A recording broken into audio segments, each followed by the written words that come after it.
Meus amados, antes de entrarmos na mensagem propriamente dito, eu quero iniciar a mensagem dessa noite contando duas experiências que eu tive que têm a ver com a nossa mensagem. A primeira experiência foi no estado de Rondônia, na cidade chamada Porto Murtinho. Alguém conhece a cidade chamada Porto Murtinho? Ninguém conhece, né?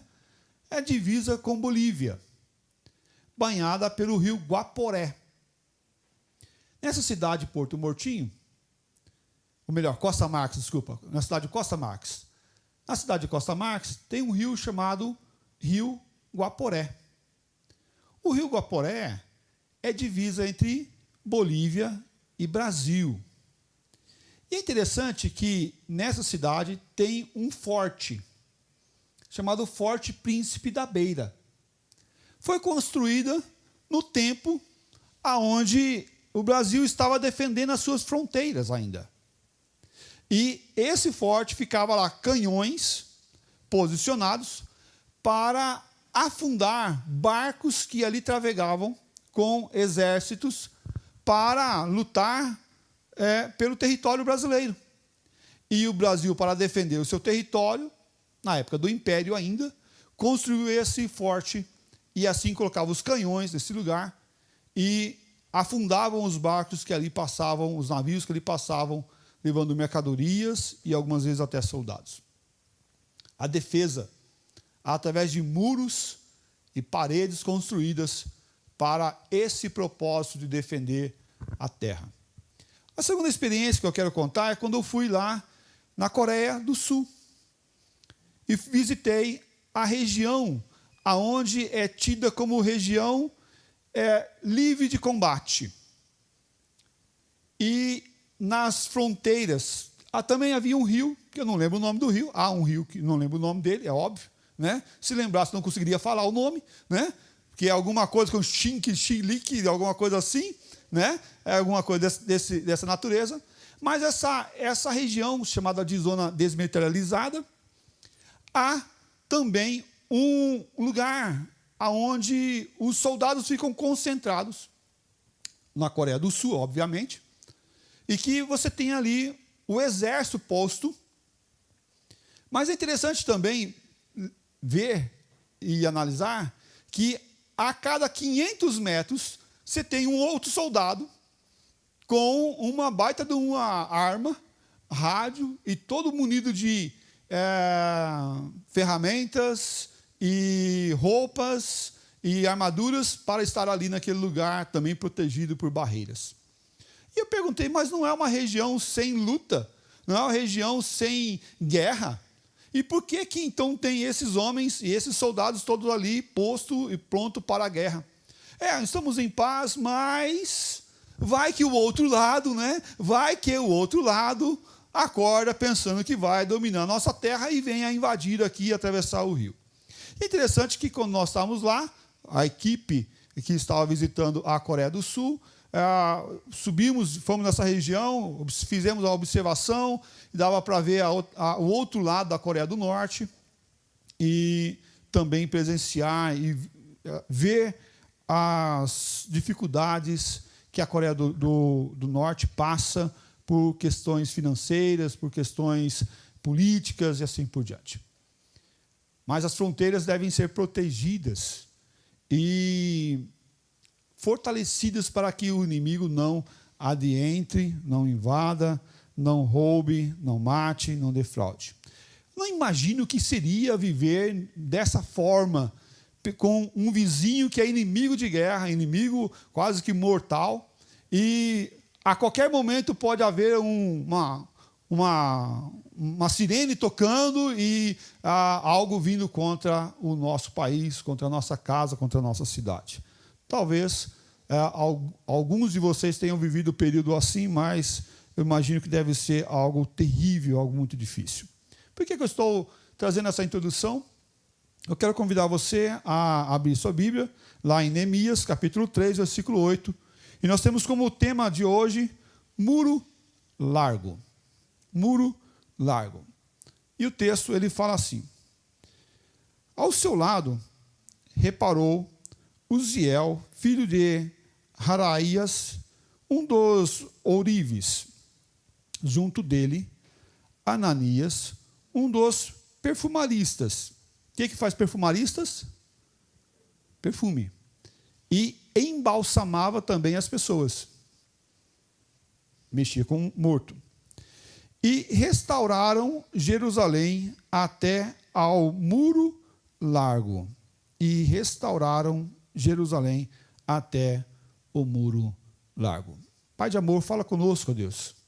Trabalhe em nossos corações a tua palavra, a tua verdade, que nós não sejamos negligentes, ó Deus, com as nossas defesas, que nós não sejamos negligentes, ó Pai, com aquilo que o Senhor deseja de nós, mas que nós sejamos sábios, ágeis e prontos para defender aquilo que o Senhor nos dá. Tem misericórdia, Pai, de nós, em nome do Senhor Jesus nós oramos e agradecemos. Amém, ó Pai.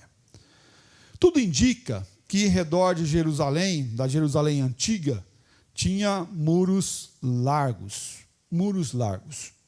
Esse muro servia até para defesa, mas também servia para glória.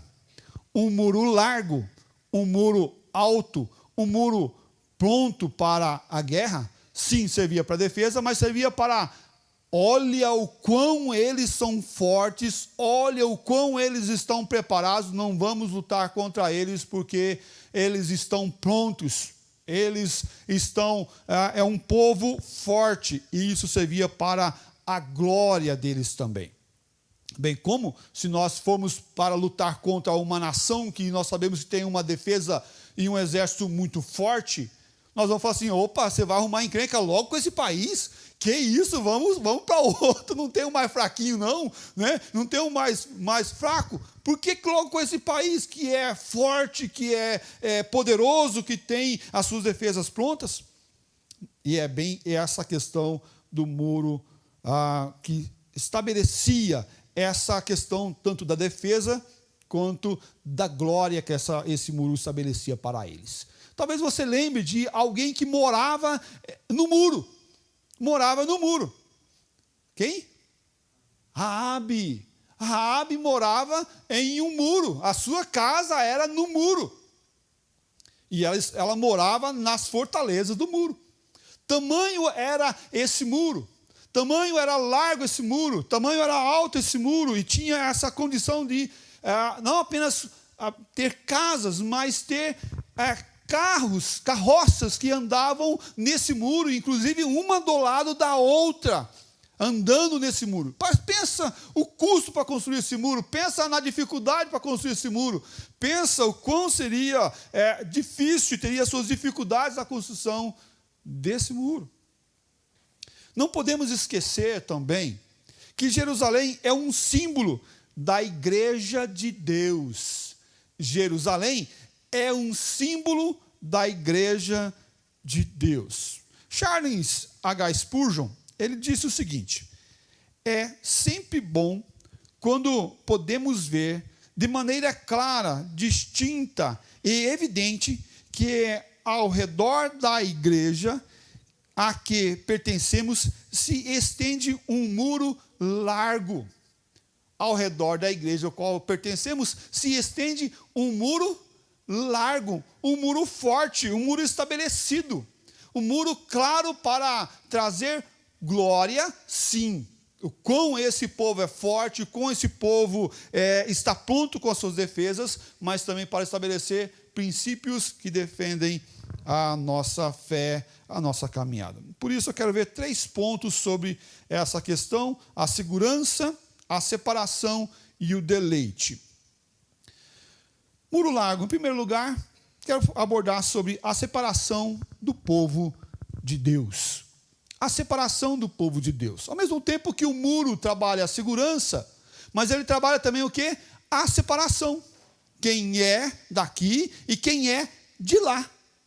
Não existe um meio termo, eu sou mais ou menos crente. Eu sou mais ou menos crente. E há tempos atrás eu ouvi uma ilustração, uma pessoa que estava em cima do muro, e do lado direito, ali, Satanás, tranquilo, de boa. Do outro lado esquerdo, estava lá Deus e os anjos e os profetas e os pregadores falando: vem para cá, aqui é o céu, venha para cá. E a pessoa ali, indecisa se ia para cá ou se ia para lá, ela olhou para o inimigo e falou assim: por que estão me convidando para ir para lá, mas você não me convida para vir para cá? Aí ele falou assim: é claro, é simples, porque o muro é meu. Quem está em cima do muro está comigo, não está com eles. Quem é mais ou menos, não está com o Senhor. O muro sim faz separação, e aqui trabalha esse conceito de separar quem é de Deus e quem não é de Deus. Somos separados do quê? E devemos ser separados do quê? Sim, do mundo. Devemos ser separados do mundo. Dessa forma, o mundo separa a cidade santa do mundo. O povo de Deus do povo do mundo. Quando Deus toca em nosso coração, nós somos transformados em filhos do Senhor. O mundo é apenas o habitat temporário do salvo, do eleito. Nós estamos nessa terra e vivemos nessa terra, mas não somos mais dessa terra. O Senhor veio e nos resgatou e colocou-nos na cidade protegida dele. Estamos no mundo, mas não pertencemos mais a esse mundo. Nós estamos condenados ao inferno, herdeiros da ira, herdeiros da justiça do Senhor. Mas Deus, através de Cristo Jesus, nos fez herdeiros da graça e da salvação que Ele nos dá graciosamente. Mas para habitar nessa terra, nesse muro, é importante termos Cristo Jesus em nossa vida e recebermos essa salvação, e assim adentrar esse lugar e sermos separados do mundo e não vivermos mais com o mundo. Quer ver um exemplo sobre isso? Jesus Cristo. Veja só, Hebreus 7, 26. Com efeito, os convinha um sumo sacerdote como esse, santo, inculpável, sem mácula, separado do quê? Pecadores. Ele não falou assim, separado do pecado. Não apenas isso, mas separado dos pecadores. Mas calma aí, espera um pouquinho, a Bíblia não fala que Jesus comia com os pecadores? Andava com os pecadores? Sim, falou e é verdade. Apesar de ele estar lá com os pecadores, ele não fazia parte dos pecadores. Nós vivemos numa terra onde não dá para dizer: vou trabalhar só com os crentes, vou viver, a minha empresa só vai ter crente trabalhando, vou ter uma cidade que é santa só para o povo de Deus. Está errado esse pensamento. Porque nós vivemos nesse mundo, devemos influenciar esse mundo, mas não pertencer a esse mundo. É esse efeito que Jesus realizou. Apesar de ele comer com os pecadores, ele estava separado dos pecadores, não vivendo com os pecadores, não amando o que os pecadores amam e não caminhando com eles. O povo de Deus, a igreja, foi separada com um propósito eterno. Nós temos um propósito que é eterno, e Deus fez essa aliança eterna com o seu povo, separando-nos para a glória dele. O Salvador de todos os homens, especialmente dos fiéis, diz 1 Timóteo 4,10. Separado, Salvador de todos os homens, especialmente de quem? Dos fiéis. Deus realiza uma separação, uma santificação do seu povo. Essa santificação será concluída, sim, no último dia, quando Jesus voltar para buscar a sua igreja e nos resgatar como igreja do Senhor, nosso Deus. Essa separação será concluída e será terminada. Muitos falam que Deus não é seletista, que Deus não faz separação de pessoas. É mentira. Deus faz separação de pessoas, sim. E Deus escolhe pessoas, sim, para o seu amor, para a sua graça e para o seu favor. Deus nos escolheu, então louve e agradeça o nome do Senhor, exalte o nome do Senhor, ande com Ele, ame a Ele, seja santo e separado para Ele, e saiba que no último dia essa santificação será completa e será plena no Senhor. E nesse tempo devemos caminhar com Ele como nação santa, povo de propriedade exclusiva de Deus, povo que foi eleito, transformado para levar e a habitar na glória do Senhor. Nesse tempo, no tempo final, quando Cristo voltar para buscar a sua igreja, ele dividirá as nações, da mesma forma que o pastor separa as ovelhas dos cabritos. E eu quero chamar a tua atenção para lermos Mateus 25, 31 a 34. Leamos todos juntos. Quando vier...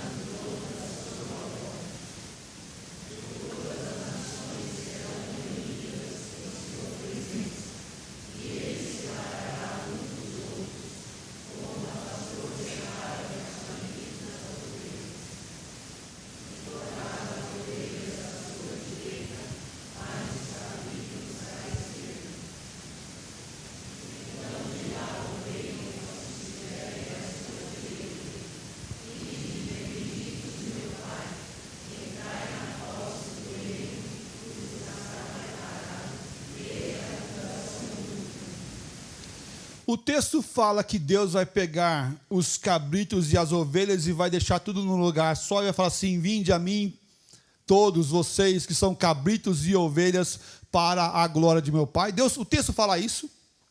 Não. Nós não encontramos isso no texto. Então, por que muitos estão falando: todo caminho leva a Deus, pode ficar tranquilo, não se preocupe, siga o teu coração, faça do jeito que você quiser, porque Deus vai dar um jeito no final. Não, o texto não fala isso.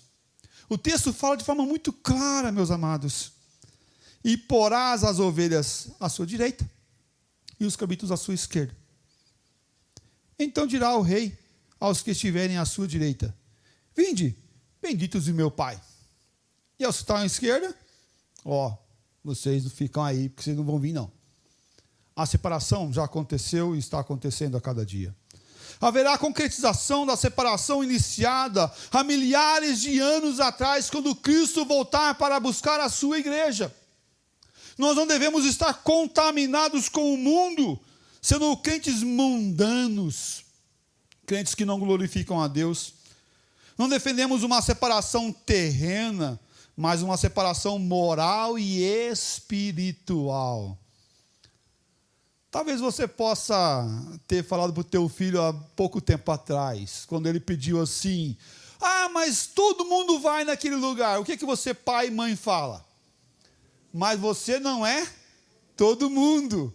Mas você não é todo mundo. Não se preocupe, você não é todo mundo. O mundo pode estar indo por qualquer caminho, mas nós não pertencemos a este mundo. Nós não somos todo mundo.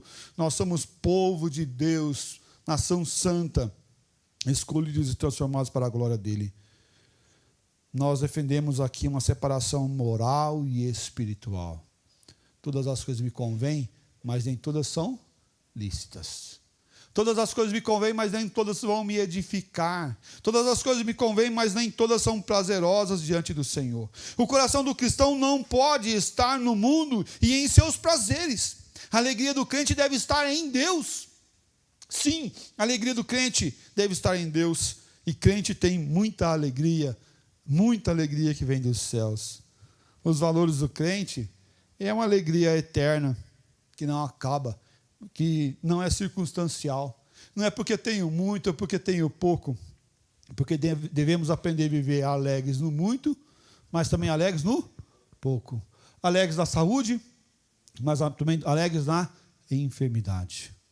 O Senhor continua cuidando de nós. Não podemos ter medo do mundo, mas não podemos assumir os valores do mundo, os mesmos objetivos, os mesmos propósitos, as mesmas intensidades. Não, o mundo é fora do muro. Esse muro deve ser erguido cada dia mais e largo cada dia mais para nos afastar, sim, desse mundo. A separação não pode ser medíocre, pequena, amigo do mundo, mais ou menos, que pode, só uma brechinha para mim não olhar e ver o que tem lá fora e me alegrar com o mundo. Não. Ele vos deu vida estando vós mortos nos nossos delitos e pecados, diz o texto de Efésios. Nossos delitos e pecados. a qual é a diferença entre viver e estar vivo e estar morto? Qual que é a diferença entre estar vivo e estar morto? Há diferença? Sim, tem muita diferença. Uma pessoa viva de uma pessoa morta. Há diferença entre luz e a escuridão?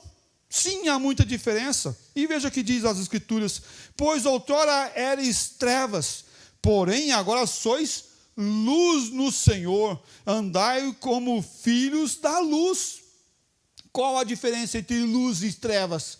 É grande, é enorme, é circunstancial, é verdade. Assim como vivo e morto, há uma grande diferença. Pode o cristão viver como no mundo? Pode aquele que viver, que tem vida, ser como morto? Pode aquele que está na luz viver como em trevas? Não pode, porque são opostos entre si. Não dá para servir dois senhores, a Deus ou ao diabo. Por quê? Porque tem um muro no meio, há uma separação no meio, há uma distinção singular entre o crente e o não crente. Mas nós temos vivido um tempo, meus irmãos, que ser crente é ser igual aos outros. Nós temos vivido em um tempo onde ser crente é até pior do que os do mundo. Porque defendem uma bandeira, mas na hora que a sua moral e a sua ética é colocada em jogo, abandonam a bandeira e vivem como do mundo. Meus amados, isso não é para o povo de Deus. Viver como mundanos, como mortos, como em trevas, não é para aqueles que amam o Senhor. Devemos sim erguer esses muros e ter uma diferença singular, diferença substancial, mostrando sim que somos aqueles que vivem na luz e não nas trevas. O crente não pode viver nesse mundo afora dessa forma. O mundo drena exaustivamente a santidade e a integridade do crente. Começa a viver o mundo, começa a amar mais o mundo, começa a viver os prazeres do mundo e correr atrás desses. A tua força, a tua espiritualidade, a tua santidade será drenada cada dia mais. O cristão deve ter uma vida de submissão, mas uma vida nobre, uma vida sublime e nobre de santidade ao Senhor. Somos a vitrine que mostra a Deus através do nosso zelo e da nossa santidade. Não podemos deixar essa santidade. Não podemos conformar com o mundo e dizer, é assim mesmo, pode deixar, não tem problema, é coisa do nosso tempo. Não, pelo contrário, viver a santidade é clara e para os crentes que vivem em abundância. Nosso tema, muro largo. Em segundo lugar, quero falar sobre a segurança. O muro largo ao redor de Jerusalém indica segurança. O muro largo ao redor da igreja de Cristo Jesus também indica segurança. Queremos que todos os que creem em Cristo entram pela porta que é Cristo Jesus. E só podem crer porque adentraram a porta. Cristo disse, eu sou a porta. Quem entrar por mim será salvo. Somente assim, o ser humano pode se tornar um verdadeiro cristão, um crente, um membro do corpo de Cristo, a igreja do povo de Deus. Ao redor desses salvos pelo sangue de Cristo, há uma fortaleza que guarda com segurança e com amor. Os que estão em Cristo são salvos e protegidos por Deus. São salvos e protegidos por Deus. E foi de admirar, quando nós tivemos o tempo de pandemia, muitos cristãos com medo, inseguros, com pavor. Sim, foi um momento difícil, de muita morte, tristeza. Mas é hora de olharmos para dentro do nosso coração e ver aonde está a nossa segurança. Qual é a nossa proteção e o que é a nossa proteção? O crente não fica possesso. O crente não sofre por dores ou por problemas realizados por encruzilhadas e por alguma entidade ou coisas semelhantes. Eu já vi pessoas crentes, não vou passar debaixo da escada porque vai que, eu não acredito nisso, mas vai que, né? Vai que alguma coisa acontece, bate na parede, na madeira 3 vezes, porque vai que aconteça alguma coisa. Se encontrar um gato preto, por favor, né? Misericórdia, não. Sexta-feira 13, imagine que eu vou sair de casa. Meus amados, aonde está a nossa segurança e o que é a nossa segurança? Quem passou pela porta da fé, Cristo Jesus, pode descansar em Cristo. Pode descansar em Cristo. Que diremos, pois, à vista dessas coisas? Se Deus é por nós, quem será contra nós? Texto que nós lemos na nossa liturgia. E ele vai falar que nem poderes, nem altura, nem profundidade, nem altura, nem qualquer outra criatura nos poderá nos separar do amor de Deus que está em Cristo Jesus. Porque eu estou bem certo. A certeza do cristão é essa, que o amor de Deus vai vir sobre as nossas vidas e nos protege, e nos ampara, e cuida de nós a cada dia, a cada momento. Um salmista pode falar: por que está batido a minha alma? Por que você está desesperado? Por que você está com medo? Espera em Deus. Espera em Deus. O servo de Deus está rodeado por um muro largo do amor de Deus. Porque eu, o Senhor, não mudo. Por isso, vós, ó filhos de Jacó, não sois consumidos. E percebe que Deus inicia falando: porque eu, o Senhor, não mudo. A questão é que Deus, o mesmo Deus que estava lá em Jerusalém, protegendo com aqueles muros aquela cidade, é o mesmo Deus que está te protegendo hoje, no lugar que você está, na dificuldade que você está passando, com o medo que abate o teu coração. É o mesmo Deus que chega até nós e fala assim: olha, filhão, eu estou um muro largo aqui em volta de você, e eu vou te sustentar com a minha mão forte, poderosa. Estou plenamente certo de aquele que começou a boa obra em vós, há de completá-la até o dia de Jesus, de Cristo Jesus. Ele começou uma obra em tua vida. E se ele não começou, peço para ele começar. Senhor, começa uma obra aqui. Começa derrubando essas paredes pequenininhas, frágeis, fracas, e constrói o teu muro largo. Porque eu quero pertencer a esse povo que é rodeado, que é fortalecido. Nosso tema, muro largo, e eu quero concluir com o deleite.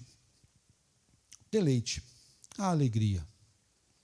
Os muros de Nínive e de Babilônia eram largos, tão largos que poderiam carruagens passar uma do lado da outra. O povo naquela época estavam acostumados a caminhar sobre os muros, andavam sobre os muros, e eles usavam os muros para descansar depois do trabalho. Vamos dar uma passeadinha em cima do muro hoje à tarde, tomar um sorvetinho, né? Tomar uma Coca-Cola, né? Tomar um açaí lá em cima do muro, vamos lá, vamos, né? Como o pessoal do Rio de Janeiro tem o costume de fazer o churrasco na laje, né? Eles andavam sobre o muro descansando, abrindo o horizonte, saindo na região fechada, olhando para fora, além do muro. Era uma recreação, caminhar sobre esses muros. E muitas outras atividades eram feitas lá. O crente que descansa no Senhor, descansa em Deus, pode desfrutar da paz que Deus dá para o seu povo. A paz. Porque tira a perturbação, tira o medo, tira a angústia, e o que fica? Fica a paz. A paz que Deus dá, a paz que Deus enche o nosso coração, a paz que vem de Deus. Agora, pois, nenhuma condenação há para os que estão em Cristo Jesus. Nenhuma condenação há para os que estão em Cristo Jesus. Você está em Cristo Jesus? Então glorifique o Senhor, exalte o Senhor, ame o Senhor e caminhe com Ele, porque não há nenhuma condenação. O pecado já não mais destruirá. A sua vida é uma vida transformada para a glória do Senhor. Mas atenção, um dia o portão será fechado. Um dia aqueles que não adentraram a esse muro ainda não poderá entrar mais. Se você não entrou a esse muro, essa cidade, esse povo de Deus, entre o quanto antes. Porque ainda há tempo. Porque um dia o muro será fechado, a porta será fechada. Como diz a palavra, mais tarde, chegando as virgens nécias, clamando, Senhor, Senhor, abre-nos a porta. Mas ele respondeu, em verdade vos digo, não vos conheço. Por quê? Porque essas mulheres nécias deixaram para ir mais tarde. Deixaram de estar pronta e tiveram que ir atrás de azeite. E encontraram o quê? A porta fechada. Não puderam adentrar. O tempo ainda está, a porta está aberta ainda. Entre para esse lugar de alegria, de gozo, de refrigério. Entre para esse lugar de segurança, de amor e paz. A porta que Deus abre, ninguém fecha. Mas também a porta que Deus fecha, ninguém abre. Por quê? Porque a porta é Cristo Jesus. Ele é a porta. Você está cansado, sobrecarregado, oprimido, com medo? Deixe Cristo entrar na sua vida. Abra a porta para Ele. Entre. Adentre esse muro. E tenha essa segurança, essa paz em Cristo Jesus. Que Cristo nos abençoe.